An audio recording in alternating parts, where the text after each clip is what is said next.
Hi all. Dubai ജീവിതമൊക്കെ അങ്ങനെ പോകുന്നു, രസമായിട്ട് തന്നെ പോകുന്നു.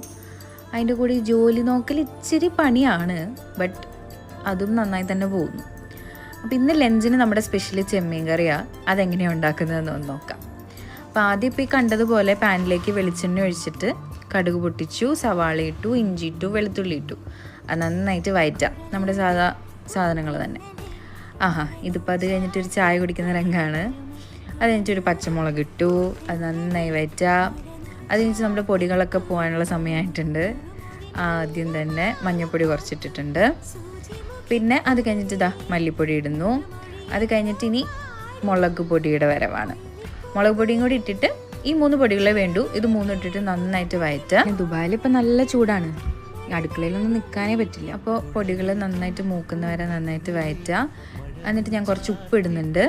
അപ്പോൾ ഉപ്പ് ഞാൻ ഇപ്പോഴാണ് ഇട്ടത്, നിങ്ങൾക്ക് വേണമെങ്കിൽ ആ സവാള വയറ്റുന്നതിൻ്റെ കൂടെ തന്നെ ഇടാം കേട്ടോ. അത് കഴിഞ്ഞിട്ട് ഇപ്പം ഇച്ചിരി കുറച്ച് തക്കാളി ഇടുന്നുണ്ട്. തക്കാളി ഇട്ടത് നന്നായിട്ട് വയറ്റുക. അതിനുശേഷം വാളംപുളി പിഴിഞ്ഞൊഴിക്കുന്നുണ്ട്. അതിനുശേഷം നമുക്ക് തേങ്ങ അരച്ചതാണ് ഞാൻ ഇതിനകത്തേക്ക് ചേർക്കണേ.